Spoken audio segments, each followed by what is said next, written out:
5. Señores, son las 9:48. Entonces con nosotros están Luis Manuel Rodríguez y la doctora Luz Díaz, que son de la barra de la defensa de Juan Temístocles Montaz. Antes de que iniciemos con las preguntas, queremos aprovechar a la doctora Díaz, que pues presentó un incidente después de 2 días de discusión que motivó a que el juez Ortega se retirara a consejo, como dijo, y entonces concediera la petición que había hecho la doctora, pero postergara por un plazo aparentemente muy largo la continuidad de la audiencia. Entonces, ¿de qué se trató este incidente, doctora?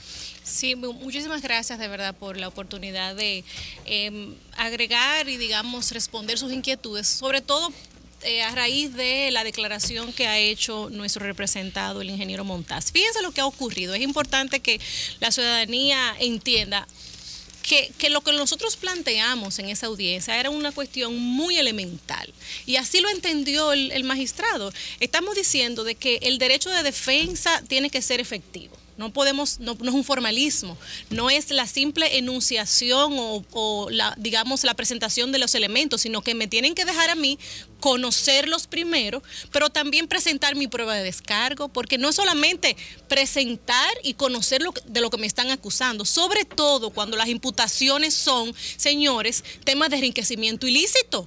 Aquí hay, si se quiere, no lo voy a decir así porque no quiero que se malinterprete, pero si se quiere hay una obligación del funcionario público real de demostrar de dónde sacó ese patrimonio, o si hay un incremento patrimonial, ¿de dónde sacó? Eso es así, eso es una obligación. Entonces, no bajo ninguna circunstancia, si en ningún tipo penal, si en ninguna imputación es posible que un imputado vaya a conocer una medida de coerción sin tener conocimiento y sin tener la posibilidad de contestar, de controvertir la prueba. En los casos, un caso como este, que se está hablando de sobornos, de recibir valores, de enriquecimiento ilícito, de incremento patrimonial injustificado, pero es una cosa tan sencilla como preséntame lo que tú tienes y dame la oportunidad de yo traerte, porque el ingeniero Montaz tiene cómo justificar el más mínimo centavo que está en su patrimonio.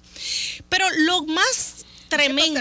¿Por qué eso fue el motivo del problema? El ensañamiento. Sí. ¿Se pudiera hablar de un ensañamiento? Mire, no podemos hablar de un ensañamiento. Todos. No fue en el caso. Mire, lo que pasó es un tema procesal, digamos. El magistrado. Digo, no es que yo opine que es un ensañamiento. Yo estoy buscando una figura para describir el tipo totalmente de acción. Pero que eso afectó a todos. Así no es. Solamente mire, al ingeniero Montaz. Les vamos a explicar. Lo que pasa es que el primer planteamiento que hace la barra de los colegas que presentaron inicialmente una objeción, se planteó, el magistrado planteó la forma como se iba a conocer la audiencia preliminar, la medida de coerción, y les dijo, presenten la solicitud del Ministerio Público. Cuando el Ministerio Público concluya, entonces todo el mundo viene y presenta sus incidentes y demás. Y eso fue lo que le dijo el tribunal. Y el tribunal le dijo a todo el mundo, no solamente a los abogados del señor Rondón, sino a todo el mundo: guarden sus incidentes después de la presentación del Ministerio Público. En realidad, yo lo que soy es una técnico. O sea, yo conozco de lo que yo estoy trabajando. Esto es lo que yo hago, lo único que he hecho en realidad.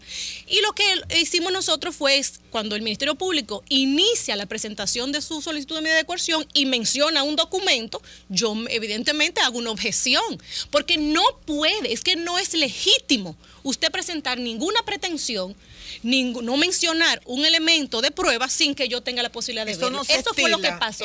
Es que eso es incompatible con el debido proceso. No habría ninguna igualdad de armas. Es básicamente, yo quiero también ver el vuelo de la paloma, pero con la escopeta en la mano. La escopeta aquí la tenía el Ministerio Público únicamente, y está acusando, presentando pruebas, y nosotros nos preguntamos, ¿pero qué prueba? Tenemos que deducir consecuencias de la prueba que está presentando, y no la teníamos. A ese momento lo único que se nos había notificado, y ese mismo día, era la solicitud de medida de coerción, al margen de toda prueba. De manera que válidamente quizás se pudo haber presentado esa medida de coerción y el juez no tenía otra opción que descargar a todos los procesados, porque no hay prueba de lo que se estaba diciendo. Entonces, para poder llevar el contradictorio y nosotros tener una razón de contraargumentar lo que es el Ministerio Público, tenemos que conocer en base a qué está a partir de su argumento, ¿por qué está ocurriendo esto? O sea, ¿por qué? En o sea, esto interpretación, que es tan extraño que uno, como ignorante del tema, sí, pero ¿por qué está pasando esto? Si tendría que analizar eso, ¿qué pasa? Si tendría que analizar eso como un académico, como un tercero, no como una parte interesada que soy como abogado, yo diría que es una mala interpretación de una norma jurídica de parte de la Administración de Justicia, en ese caso particular del juez. Formalismo extremo. Es que la justicia no puede ser sencillamente suma de artículos y él pasa esto. Y del Ministerio Público también. Hay valores que deben de ser subyacentes y decir, la justicia está aquí imperante a esas disposiciones legales. ¿Cómo tengo que interpretarla? De la manera correcta. Entonces, igualdad de armas para todos. El Ministerio Público va a imputar a alguien, impútelo en base a prueba, pero esa prueba la conoce la contraparte, entonces comuníquese a la contraparte. Silencio en la sala, queremos escuchar a los abogados de la defensa, por favor, magistrado. Sí, Hannibal. En ese sentido, primero hubo un incidente digo yo que por las mismas razones. Desconozco la acusación, entonces se posterga o se recesa. Y ya hubo un segundo receso que ha sido el más extenso hasta el martes. Mi pregunta es entonces, si se puede hablar de fallo o de inobservancia del proceso, ¿puedo atribuirlo al Ministerio Público o al juez que no entregó el expediente del que se supone el Ministerio Público apoderó el juzgado? Justamente ese fue nuestro planteamiento. Antes de nosotros solicitar cualquier cosa, lo primero que le preguntamos al Ministerio Público le dijimos, o aquí el Ministerio Público es un embustero que no ha depositado ninguna prueba, o hubo un depósito de esa prueba y simplemente el despacho judicial no ha hecho las notificaciones del lugar. Y lo que ocurrió ustedes han comprobado? No, efectivamente, el Ministerio Público, bueno, comprobación no la tenemos, porque ni siquiera tenemos en la solicitud, en el depósito de la medida de coerción, la hora que fue depositado eso, ni siquiera lo sabemos, porque habla de una fecha, pero ni siquiera una hora. O sea que nosotros no sabemos, el Ministerio Público declaró en audiencia. La hora es de rigor. Claro, evidentemente, porque los casos de arresto, los plazos de hora a hora se cumplen cumplidas las horas, en particular 48 horas, no es al otro día como ocurre en otros plazos. Entonces eso es relevante. En este caso no había un incumplimiento del plazo, no había un vencimiento porque se cumplía a las 6 de la mañana del otro día. Pero yo necesito, perdón, que esto es importante porque... Usted dijo que el Ministerio Público sí dijo que las depositó. Y entonces por eso el tribunal al verificar que estaban depositadas dijo hay que notificar. Pero miren qué es lo que pasa. Si nosotros empezamos como ustedes, que tienen una labor pedagógica, empiezan a decir, escuché ayer, por ejemplo, a periodistas diciendo, eso es una táctica dilatoria para que no se conozca. Es todo lo contrario. Es que el ingeniero Montaz necesita que se le permita a él presentar todos y cada, el más mínimo papelito. Por ejemplo, señores, ¿cómo puede ser que la imputación de enriquecimiento ilícito a esta altura de juego, en un caso tan complejo, tan importante y relevante, diciendo que él gana 75 mil pesos? Entonces, por Dios. Entonces, así no, cuando Doctora, no... ¿Qué le parece si, eso no si analizamos? Vamos a ver la imputación. No será ensañamiento, pero me parece un chingo. Hay tres aspectos básicos en ese documento dado a conocer hoy por el ingeniero Montaz y nos gustaría que ustedes lo desglosen. Hay una parte relacionada a su patrimonio. Así cómo llega de 4.9 a 38.2. ¿Cómo llega eso? Está la parte de los contratos. En 15 años. En 15 años. Uno que él firmó y otros firmados por otros 7 funcionarios. Y lo otro relativo al dinero entregado por el señor Ángel Rondón para la campaña. Vamos en ese mismo orden, yo creo. Vamos 3 aspectos que están incluidos en ese documento. Vamos en ese mismo orden. Comenzamos con el patrimonio. Por el patrimonio. Por el patrimonio, porque el patrimonio, fíjense qué es lo que pasa. Es básico, porque la imputación, recuérdense que nosotros nos estamos defendiendo de una imputación, pero lamentablemente también tenemos que defendernos de la tergiversación en los medios de comunicación, eso los digo a ustedes, y de la manipulación y de los intereses. Yo aquí no vengo a hablar de política, yo vengo a hablar de qué le están imputando a este señor y cuáles son las respuestas que él tiene ya, que las tiene ya y que las va a presentar en esta audiencia. Fíjense que el tema del enriquecimiento ilícito, ¿por qué es tan importante? Porque el Ministerio Público dice, y eso es lo que dice, porque no se puede ahora decir que donde dije Diego. El Ministerio Público dice que la prueba de los sobornos del ingeniero Juan Temístocles Montaz está en el incremento patrimonial y presenta, señores, un incremento de 15 años, ¿verdad? De 12 años, de ser más específico, porque habla de las declaraciones del 2014 al 2016, Y dice, del 2004. Del 2004, Del perdón, 2004 al 2016. Y dice que tuvo un incremento y que al día de hoy el ingeniero tiene un patrimonio neto de 38 millones de pesos. Fíjense, la verdad que primero ni siquiera toman en cuenta, porque no hacen evidentemente un análisis de cuál fue el crecimiento de año a año. Hay una llamada de atención que dice, bueno, del 2008 al 2012 hubo un incremento de un 100%, pero el Ministerio Público no presentó los financiamientos que tomó el ingeniero en ese momento, un préstamo. Están registrados en su declaración jurada, señores. Sí. Los financiamientos que obtuvo.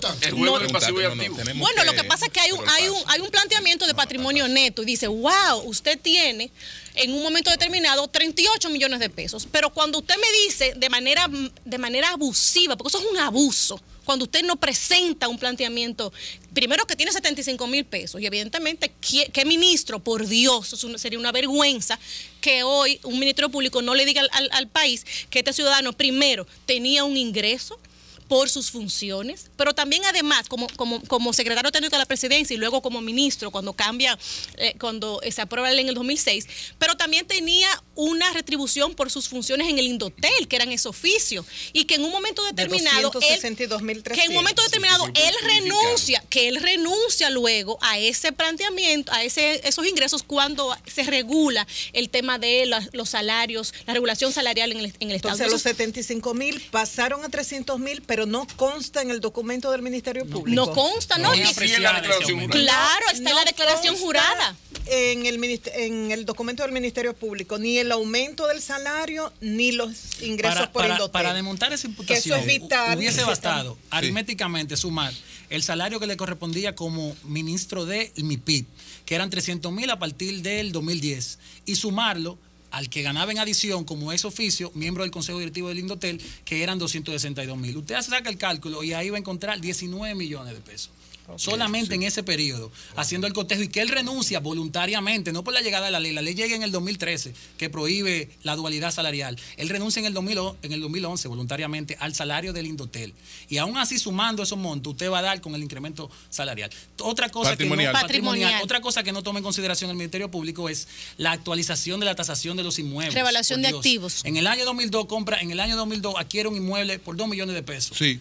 Y él hace su actualización y lo lleva a 8 millones. Este es el valor real de ese inmueble, voluntariamente. Todo el que y ellos no toman eso en cuenta. Que eso ocurre. ¿Qué eso ocurre? Lo hacen de manera macro y advierten lo del esas Mercedes, partidas, que no consta en la declaración del Mercedes del 2005, eso sí es interesante. Y lo de la compañía que supuestamente no aparece. Eso también es sumamente interesante.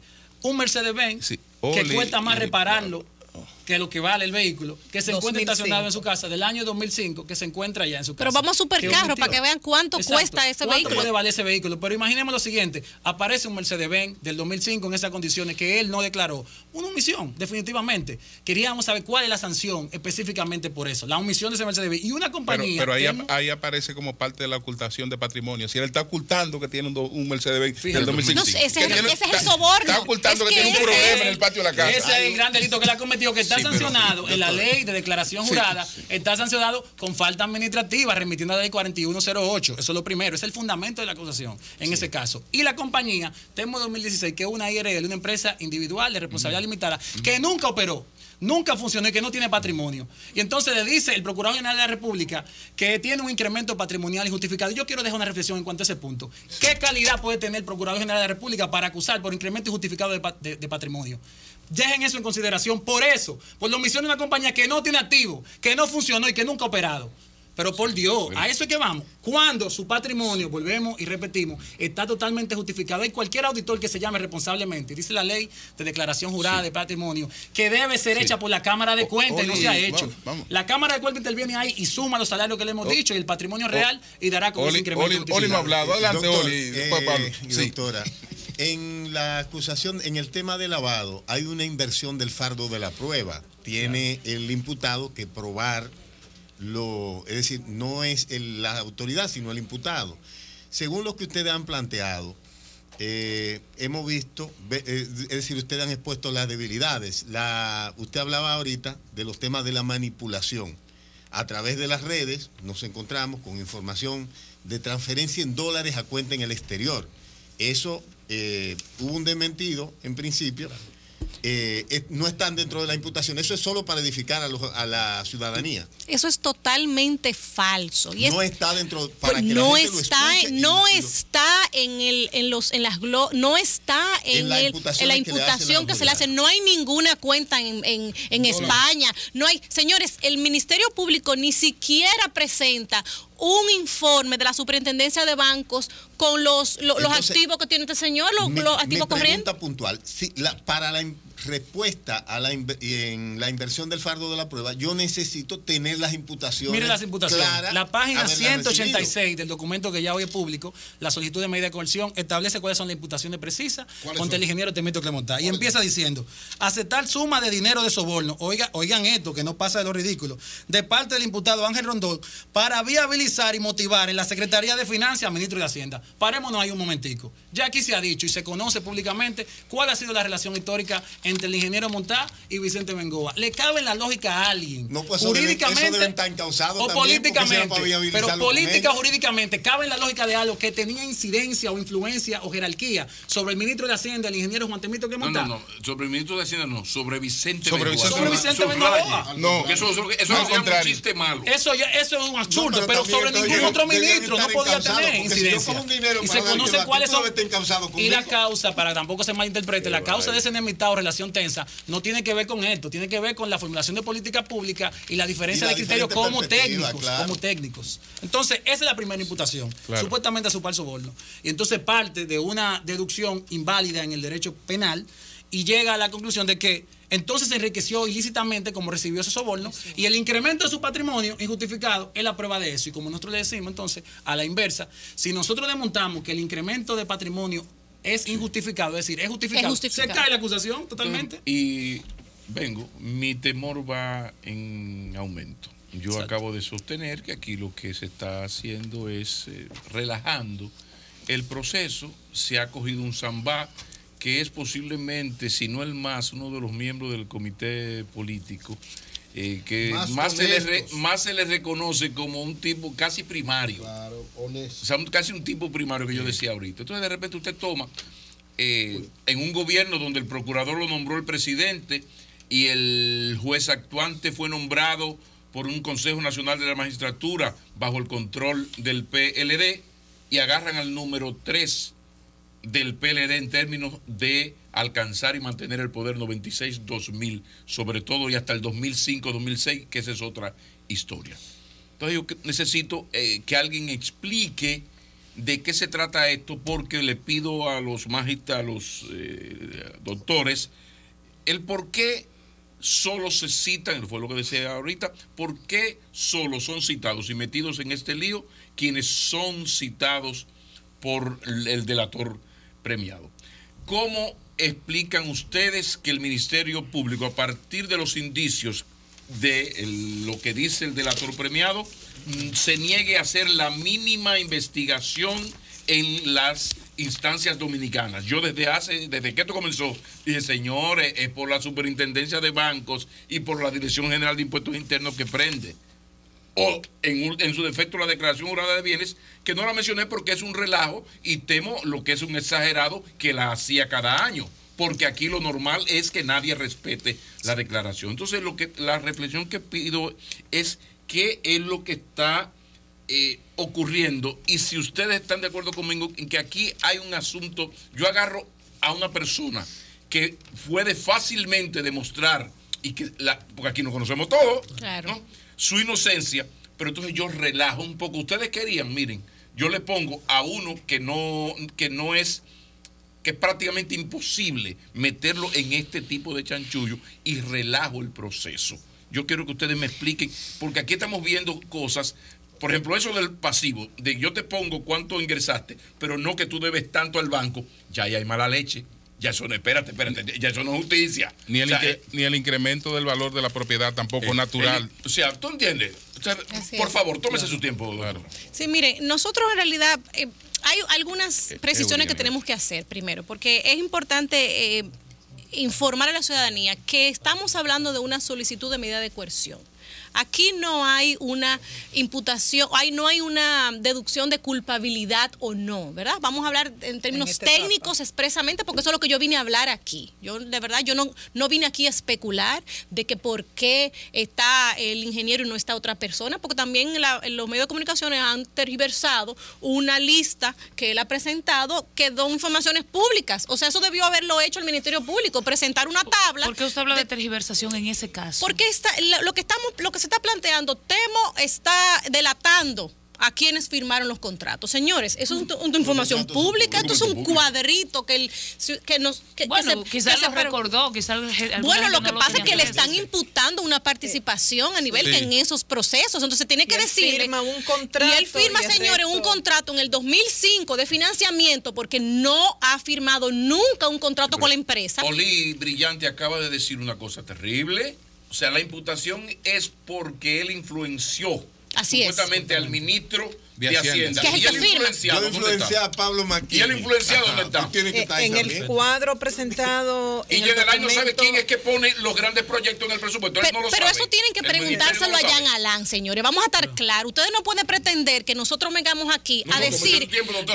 No, porque estamos claros. No estamos claros. Yo necesito que el Ministerio Público responda a esas inquietudes que tiene la ciudadanía y tiene la sociedad. Ahora, el ingeniero Montaz está respondiendo a las imputaciones que le están haciendo a él. Y el ingeniero Montaz en este momento lo que le estamos diciendo que es un abuso, que usted esté fundamentando un supuesto recibo de sobornos, un soborno fundamentado, un incremento patrimonial justificado, señores, con los salarios, la retribución de su función, de por Dios. Entonces, el ingeniero Montaz quiere que se investigue. Señores, él pidió ir donde el Ministerio Público, no había sido citado. Él no había sido citado. Y él fue y pidió que lo entrevistaran. ¿Por qué? Pero la Procuraduría anunció que había sido invitado. Lo que denunció la Procuraduría, eso no es lo que a nosotros nos interesa. El ingeniero Montaz pidió que lo llamaran porque él quiere que esto se aclare. Entonces, él no tiene problema en ser investigado, señores. Miren cuál es el problema. El problema es que es un abuso solicitar prisión preventiva contra un ciudadano, primero como ya sabemos su trayectoria, ¿verdad? ¿Quién es este ingeniero Montaz? Y sobre todo con estas informaciones que están aquí. Hay una mención que hace una de las personas que participaron en los acuerdos, ¿verdad? De este caso de Odebrecht. Y esa persona dice que el señor Rondón le dice que él tenía que quien hacía esas influencias, quien hacía esos trámites, esas gestiones de agilización, óigame qué es lo que dice la acusación, porque la solicitud, perdón, dice que él agilizaba, o sea, que él era el lobista, ¿verdad? Él iba allá a Hacienda a agilizar los contratos. Exactamente. Entonces, es un abuso, señores, porque si usted quiere investigar un funcionario público tiene que estar dando la cara al sol y tiene que asistir cuantas veces se le llame y tiene que presentar todas las informaciones que tiene que presentar y que se le piden. Ahora, solicitar una prisión preventiva, una medida de coerción bajo este escenario, eso es abusivo, es populista. Eso es lo que estamos diciendo. Bueno, vamos a hacer una pausa entonces, Eury, a nivel que ahora cuando regresemos. Cambio y fuera.